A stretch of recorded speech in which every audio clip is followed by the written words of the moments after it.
If you and a friend had a friendly wager over a short foot race, would you be okay giving them a head start? Probably not. However, they would take it if you did because it increases their chances of winning. A good start in life is equally important. The better off you are in the very beginning, the greater your chances of success later on. In this video, we're going to explore how parents can give their children the best start in life. Welcome to the Stuff for Tots channel, made by moms and dads, for moms and dads. The science. We're not simply being motivational here. This is backed by science and statistics. Dr. Didi Yates is an expert on this topic. Check out her in-depth TEDx talk in Namibia by clicking the link in the description below. The first 1,000 days of your child's life, from conception to the age of 2, will have a profound impact on the rest of their existence. If you're reading this and your child is still in the womb or under 24 months old, get a pen and jot this stuff down, because it's very important in terms of giving your baby the best possible chance at success later on. If your child is older and you realize that maybe you didn't do as much of this as you think you should have, don't panic. We'll share some hopeful things related to that at the end. For now, let's look at some facts about early development. Brain development. Many aspects of brain development peak well before a child is 4 years old. A handy chart by Adam and Mila shows how the various emotional, social, and language skills peak in our earliest years. Check it out by clicking its link in the description below. We don't mean that children stop developing after that, but these are times when the brain is most sensitive to learning these skills. Essentially, if your child were a building, these are the optimal times to lay a good foundation. Hearing, sight, and language all develop before children enter school. If your child is looking, listening, and speaking, they're also learning. Read to them. New studies involving brain scans show that reading to your children can help them understand language better. And it's not just what you do with them, but how you behave. Your children are watching everything you do and learning from it. They watch how you handle things, how you react to stress, how you display or control your emotions, and storing it all away in their little heads. They're also developing their peer and emotional skills. Visitors to orphanages in poorer countries are often surprised at how quiet the babies are. Because they're overcrowded and underfunded, the infants don't cry. They've learned not to. Babies cry because they quickly discover that someone will come and tend to their needs if they do, but if no one comes, there's no point crying. Tears for that aside, making time for your children to play with others will give them a big advantage socially when they enter school. Children aren't born knowing how to share, get along, or resolve conflicts. They rely on adults to teach them those things, and the easiest and safest way to do that is while they're still under your roof. Neurons. Connections between neurons are established in the first year, and come from a caring and stimulating environment.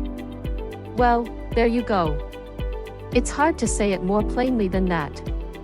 Your baby spends most of its first year as an adorable blob. Sure, close to the end, they'll start talking and could even be walking, but even while they're just eating and smiling at you, they are developing. Neuron connections develop through experiences, and positive experiences are by far the best for healthy development. When babies coo and babble, they're literally trying to interact with you to gain those positive experiences. So talk with your baby, read to them, sing, play, and dance. You won't regret it, and neither will they. Now let's get on to the importance of nutrition. 60% of your baby's metabolic energy, the body using the nutrients it consumes, goes toward brain development.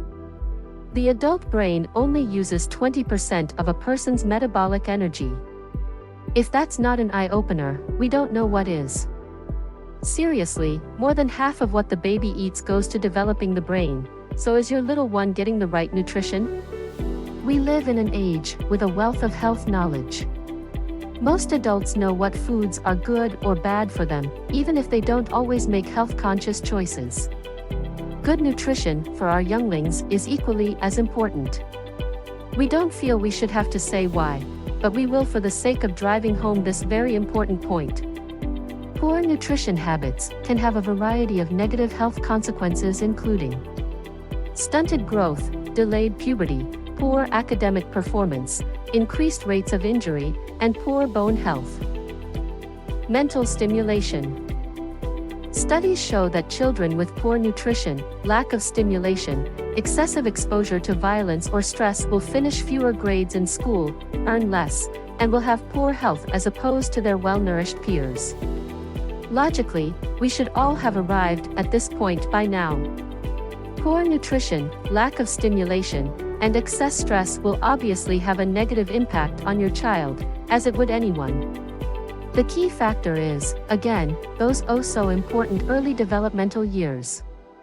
It might be harder to come by good nutrition if you're on the lower end of the wealth spectrum, but mental stimulation costs nothing. Talking with your baby every day, playing peekaboo, having tickle fights, telling stories, singing, all of that's free. Go to the library and borrow some books to read to them, or read them some of your favorites. We personally love reading our children the books we loved as a kid. In the evenings, they play with Legos on the floor and we read to them. They love it, and they're learning. Even if you don't have access to things like that, you can teach them what you know. Go for a walk and point out the clouds and trees. Name birds, street signs, buildings, and anything else you can think of. Have fun doing it. Make sure your child knows you enjoy spending time with them. It's that positive, caring interaction that really promotes healthy development. Stress avoidance. If there's a lot of stress or violence in the environment your child is growing up in, it might be best for you to remove them from that environment. Also, make sure they're not watching anything too violent on television. Artificial stress is still stress, and the body doesn't know the difference between what is imagined and what's real. So if your baby is still in utero or under the age of 2, start putting all this into practice now. If they're a little older, and maybe you didn't have all this information back then or didn't do things the way you think you should have, don't lose heart. A good start. A good start will give your child a great advantage, but if your child didn't have a great start, or maybe you adopted one that didn't come from a great background, there's nothing that proves they won't grow into an exceptional human being one day. Dr. Caroline Leaf is a communication pathologist and cognitive neuroscientist.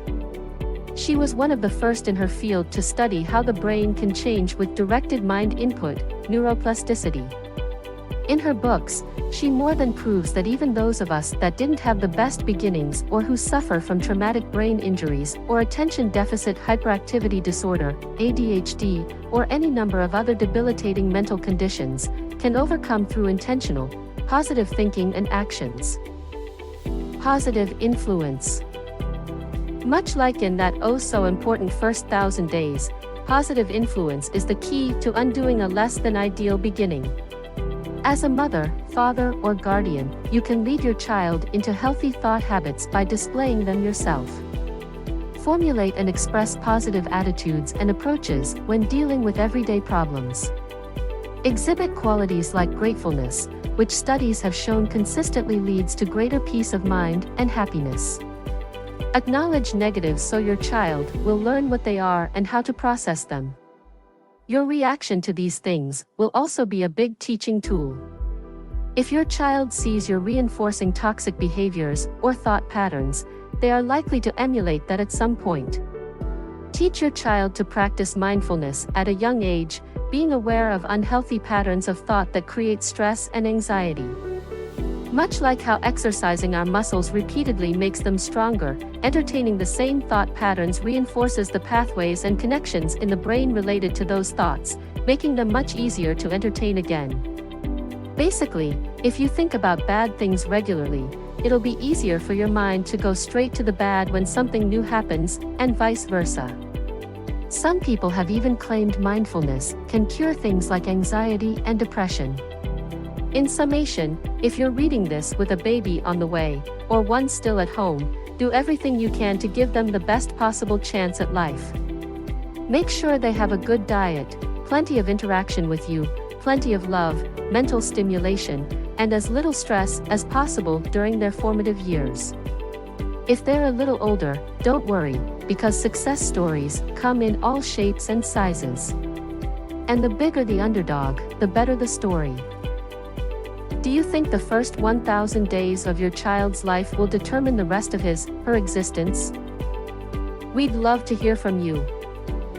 Let us know in the comments below. Please like this video and subscribe to our channel to get notified of new parenting videos as soon as they're available. Thanks for watching.